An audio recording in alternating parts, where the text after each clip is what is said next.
And welcome to day 14 of the Boat and RV 100 series. I'm Joe Downs with Storage Moguls, and today I'm showing you why drive aisle width is the first measurement you take on any boat and RV facility, and why getting it wrong costs you the highest value tenants in the market before they ever move in. This isn't theory. We've walked enough facilities to know that drive aisles are the single most important common physical constraint that kills a deal or caps a facility's potential, and most investors don't even check until it's too late.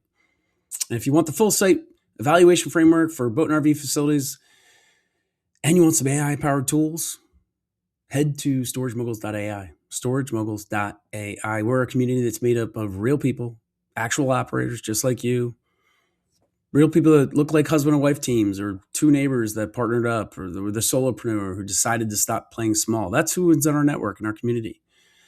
Nobody there is selling you a fantasy from a stage they haven't stood on in years. We're a network that actively evaluates real deals. We're talking about acquisitions between 400,000 to 3 million.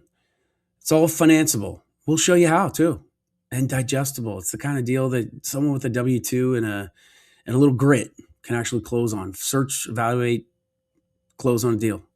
And we're about real results. Members of this community are becoming storage moguls every day. Not someday, every day. So start free. All you have to do is register. Doesn't cost you anything. There isn't even a place for your credit card. Just register. It's actually going to launch, brand new platform launching in, 2 weeks maybe.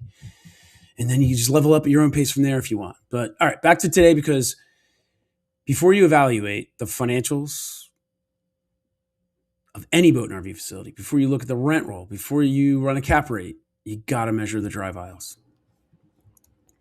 The drive aisle width is the first filter because it's the one constraint that determines everything downstream: your tenant mix, your rent ceiling, your class designation. If your drive aisles are under 40 feet, you are a Class C facility, regardless of what else you have, because your tenants will be smaller vessels, older trailers, or jet skis. Class A motorhome owners will look at your entrance, do the math, drive to the facility down the road. They're not parking with you. If your aisles are 40 to 50 feet, now you can serve mid-range boats and RVs, travel trailers, moderate-sized fifth wheels. You're in Class B territory. Again, regardless of amenities. You're leaving the highest value tenants on the table, though, but you have a viable, profitable facility, I'm sure. If your aisles are 50 to 60 feet or better, you can serve Class A motorhomes, large fifth wheels, and oversized boats. That's where the highest rents are. That's where the tenants with the lowest price sensitivity are, and the higher referral rate, the highest referral rate. And here's the painful part. Drive aisles are almost never fixable without a significant capital investment into the site reconfiguration. You can add amenities, you can resurface, you can upgrade the gate system. Can't easily make an aisle wider without moving structures, regrading, or losing spaces. The right fix is at acquisition, not after. Screenshot this table. It's the reference you should pull with you or keep with you when you're standing in a facility, and make sure you got a tape measure. Jet ski and small boat trailers, 30, 35 feet, adequate, comfortable. But that's your Class C floor. Mid-sized boats and travel trailers, you're going to need that 40 feet minimum. 45 is preferred. And these vehicles can navigate a 40-foot aisle, of course, but it's tight. Tenants will leave for a facility with more room if one becomes available. Large boats and fifth wheels, minimum 50 feet. Below 50, you're asking these tenants to make tight backup maneuvers that damage not only maybe their vehicle or a building, but trust in the facility. Class A motorhomes, 50-foot minimum. 60 is preferred. These vehicles are 35 to 45 feet long themselves. The driver needs room to swing in and back around and without a three-point turn in a gravel lot. Fifth wheel plus a truck combination, this is a critical one. The combination here could be 65 feet or longer. You need 60 feet of aisle width and a 70-foot staging area before the keypad just to enter the gate and reach the access point without blocking traffic in the street. If a facility doesn't have this, it can't serve this type of tenant, period. Not with patience, not with skill, not with a good attitude.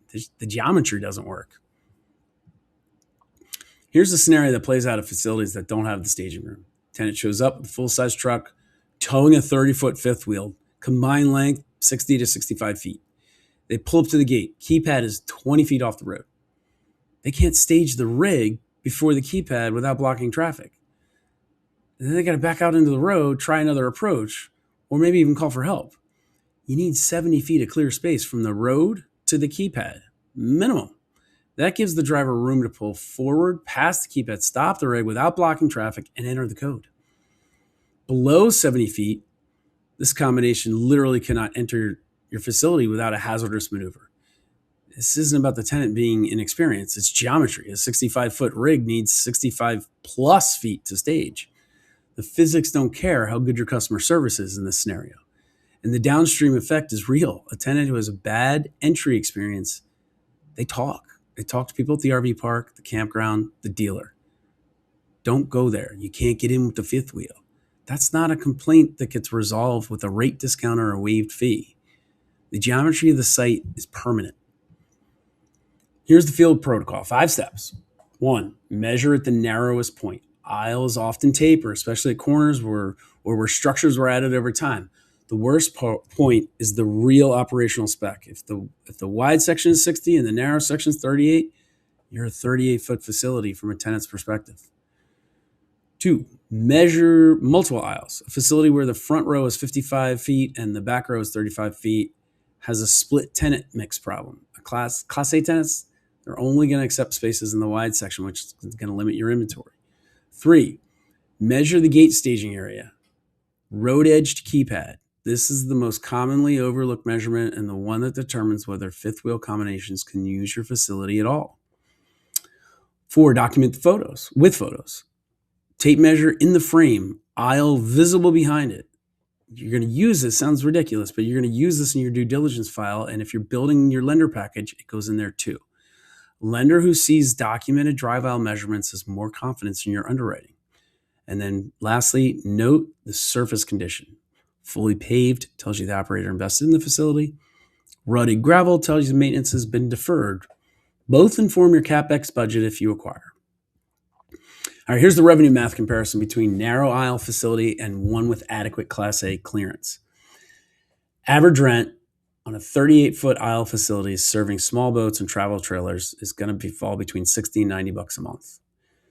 A 50-foot aisle facility is serving Class A RVs and premium boats at $120 to $200 or much more per month. On a 100-space facility, that's the difference between earning in revenue $6,000 to $9,000 per month in gross revenue versus $12,000 to $20,000 a month or more in gross revenue. Same parcel, same number of spaces, radically different revenue. Referral rate. Class A motorhome owners and premium boat owners are highly networked. When they find a facility that works for their vehicle, they talk, they tell their community. Narrow aisle facilities primarily serve price-sensitive tenants, so you get lower referral activity. When we look at tenant retention, Class A tenants who have found a facility that fits their vehicle and meets their service standard, they're sticky. Moving a 40-foot motorhome is a real logistical event, so they typically stay. Price-sensitive tenants in a narrow aisle facility will leave for the less expensive option. The value-add story is also very different. A wide aisle facility has clear upgrade paths. You could add coverage structures. You could invest in amenities. You can justify rate increases. The Class A tenant will understand. And narrow aisle facilities, value-add options are limited because you can't attract the premium tenant mix to begin with. That usually doesn't have a problem with you justifying premium rents without reconfiguring the whole site. So, can narrow aisles be fixed? The honest answer is sometimes, and it's almost always more expensive and more time-consuming than you'd expect. If the lot is a gravel field with painted lines, reconfiguring the space layout is the most accessible fix. You're going to lose some spaces, very likely, to gain aisle width, but the revenue per remaining space goes up if you can serve a higher value tenant mix. So price that into your underwriting. Might make sense. If there are covered structures on both sides of the aisle, reconfiguration gets hard. Structures that are built to size aren't easily moved. So you may be looking at demolishing and rebuilding certain sections, which changes the capital equation significantly. And site constraints, like irregular lot shape or setback requirements, adjacent property lines can make certain aisles permanently narrow. So before you write off a deal entirely, get a site engineer and look at it. but don't assume you can fix what the geometry won't allow. The gate staging area is worth a separate assessment. If there's land available on the approach side of the gate, extending the staging area may be feasible and relatively affordable. If the road comes directly to the gate with no setback room, that's a permanent limitation. So the bottom line, if you find a narrow aisle facility in a strong market with addressable constraints, price the fix into your acquisition model and then negotiate the purchase price accordingly. A facility price is a Class C asset that you can realistically convert to a Class B capability with clear CapEx plan. That's a real value add opportunity. A facility with permanent geometric constraints, though, that's a different investment thesis altogether. Here's the frame you carry into every facility visit from here. Measure first. Before you ask about financials, before you pull the rent roll, before you run a cap rate, walk the facility and measure the aisles.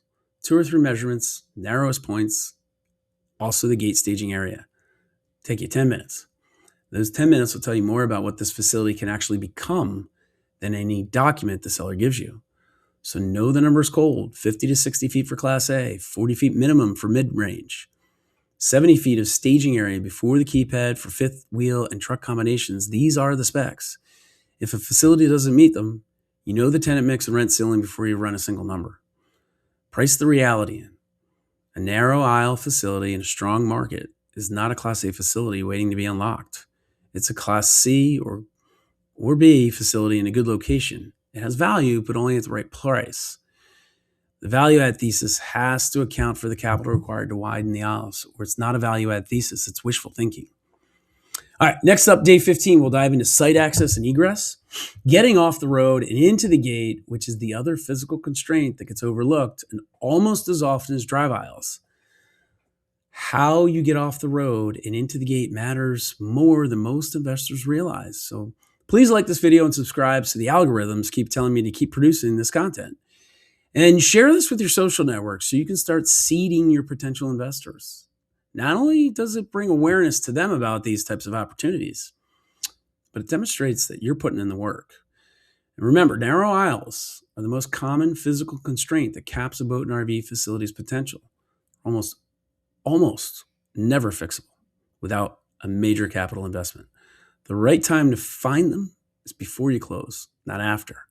So measure the aisles, know the specs, price the reality. If you would like full site evaluation framework and deal analyzer, you should probably join the Storage Moguls community at storagemoguls.ai. Storagemoguls.ai. Join for free. Level up at your own pace. And if you register soon, you'll probably get a free GPT we're giving away for the first 500 people that register. It's a deal analyzer. We build it and use it ourselves. And when you join us at Storage Moguls, a funny thing will happen. We'll help transform you from someone interested in boat and RV storage to Storage Mogul. Again, tomorrow we cover the approach to the facility, how site access and egress either supports your tenant mix or fights you every single day. See you tomorrow.